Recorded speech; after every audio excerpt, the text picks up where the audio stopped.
Well, hello, this is John Yates, and I chair the technology group at the law firm of M.I.N.I, and I'm pleased to be here today with my law partner, Amie Singer, who will introduce our client and a very interesting company to be interviewed. So, Amie, take it away. Thanks, John. I'm here with Jim Szyperski of nView Health. Hi, Jim. Thanks for being here today. Thank you, Amie. nView Health is a nationally recognized psychiatric evaluation solution for research and healthcare professionals.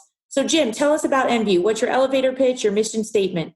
Sure. Thank you. First of all, John and Amie, thank you for having us. Delighted to be here and certainly delighted to be working with M.I.N.I. nView is a software solution provider that we're focused on helping healthcare professionals better identify, diagnose, and monitor people with mental health issues. It was founded by two physicians who are both long tenured in the mental health field.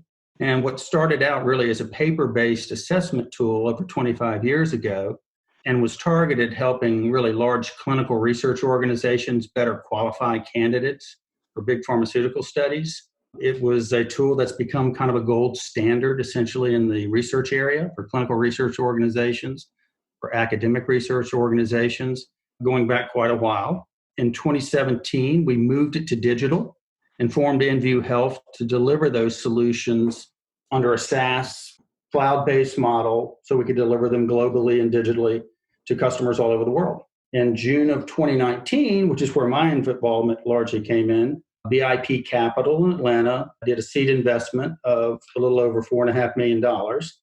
And that was targeted to enable us to expand the scope of what we were doing out of just research and to try to get some of these very validated and evidence-based products into the hands of more healthcare providers and essentially to try to deal with a crisis that was already evolving at that time in terms of mental health in our country and globally.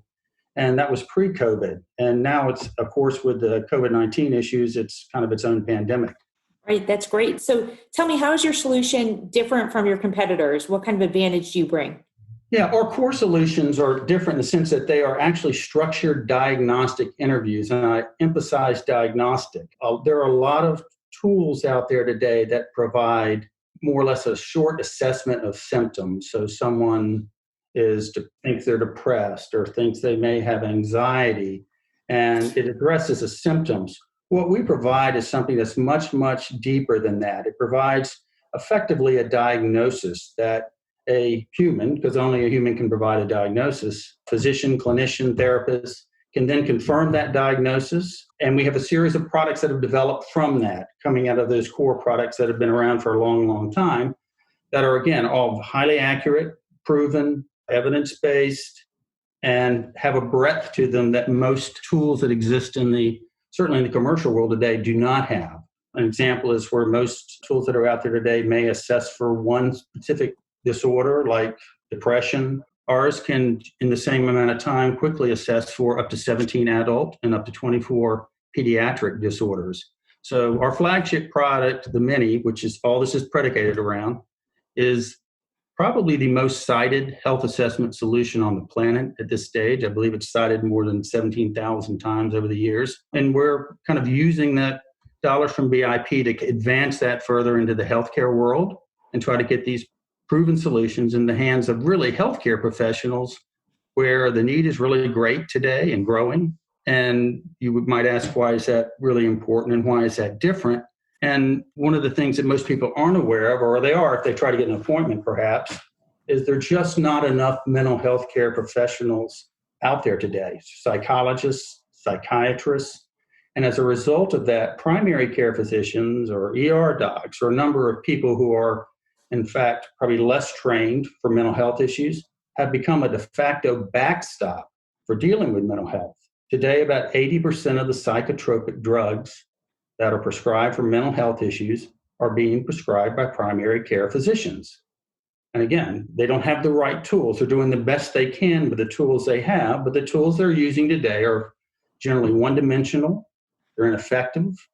And to use an analogy that I like to use, it's equivalent of asking someone to go repair something and the only tool they have is a screwdriver, so they use the screwdriver and they tend to make all their judgments around the screwdriver. We're simply trying to replace that screwdriver with a toolkit that gives them a lot more depth and breadth. And I think that the need is really great. So particularly in primary care. So that's where we're spending a lot of time right now, is trying to get these tools out in the marketplace.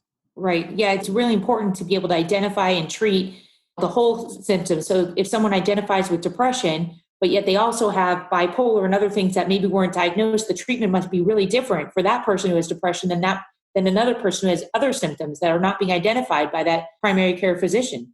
Absolutely correct. And in fact, the sad fact is today, if you look at major depressive disorder, for instance, we are misdiagnosing that over 65% of the time today. Bipolar, which again can be related when you're looking at depression. So you have to really be able to test for both. And most people are unable to do that. We're misdiagnosing bipolar over 90% of the time. Right. So at the very front end, we're getting it wrong. Right.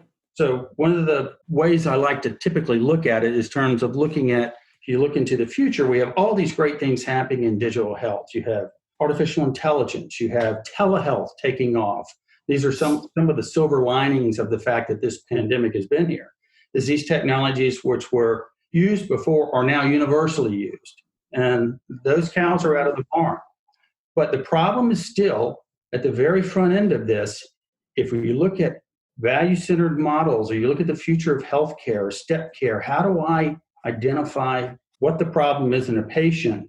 If you get it wrong on the front end, then in effect, you're really compounding a major problem that already exists. So we like to think of what we're doing, albeit small, as kind of the tip of the spear. And if you get it right at the front end, then you can direct people to the right places. So, but if you don't do that, then you're sending people to the wrong places, and the problems that exist today, which are manifold, are just compounded. Right. So the goal is don't treat the symptom, treat the actual diagnosis. Exactly. Go for the disorder. It's not what is it. And it's very well defined, and any psychiatrist or psychologist can talk to you about the DSM-5 and the disorders and the Bible that covers what these disorders are. Right. Right. So tell me, what is your growth strategy and how has that been impacted by COVID? COVID, again, maybe fortunately for us, and maybe as a sad byproduct, COVID-19 has really, like an ice bucket on our head, forced everyone to pay attention to anxiety, depression, and the prevalence of mental health issues globally. It's not a regional thing. It's not a country by country. It is a global issue. So, again, positive in this kind of troubling time is that we're all aware of it, because most of us are suffering from some type of post-traumatic stress syndrome as a result of COVID. We've been cooped up. We're not able to do the things we used to do. We're socially isolated to a large extent. So we're all dealing with it. So it's front and center. So we've seen a significant increase in both business and activity that's coming to us, because people are realizing that it's very, very important to get the right answers on the upfront, to get the right diagnosis, and particularly for primary care, and as well as really psychiatric and psychologists. We're getting a lot of activity where they're using our tools as a way to confirm the diagnosis that they may have made on a patient. So it's been a boon for business, sadly, I would say. I mean, we'd rather not have a pandemic drive that, but we are thankful that at least people are paying attention now, and a lot of the stigmatization that has existed around mental health is perhaps finally going to go by the wayside, because we're all dealing with it. Right. And it's great that it's a SaaS solution, so it's completely remote. You're not impacted from any of the stay-at-home work orders. I mean, just impact your solution with any educational center, research facility, psychologist office. They could just do it on the touch of their smartphone. Absolutely. And they can get to it, and we can deliver it to them. Right. And again, with the technologies that are out there today, it blends very well. Again, that might always go back to, if we can get it right on the front end, we can do so much better in terms of how we deal with this within the healthcare system and that we have developed today, whether it's behavioral health or general health or comorbidity between the two, which exists to a large extent. I mean, we used to say 1 in 5 people in the U.S. have a mental health problem at some point in their life. 1 in 3 people today, to give you some impact of the pandemic, 1 in 3 people today globally are dealing with anxiety issues of some level. Really, if it's widespread. And so I think all the technologies that people are developing, again, from AI to telehealth, the explosion in telehealth, all those buy more time for people to get to see someone they need to. Right. We have to be smarter on the front end, making sure that we can divert people to cognitive to online if they're mild to moderate, so we don't take up the use of clinicians when it's not needed. So segmenting the front end is very, very important. Financial model, business models across the board for patients, physicians, for payers. Right. Well, I'm excited to see where nView goes, and I think it's a really important solution you're providing. And it's really great to have this interview, and thank you so much for participating. Amie, thank you for having me. John, thank you both, and stay safe.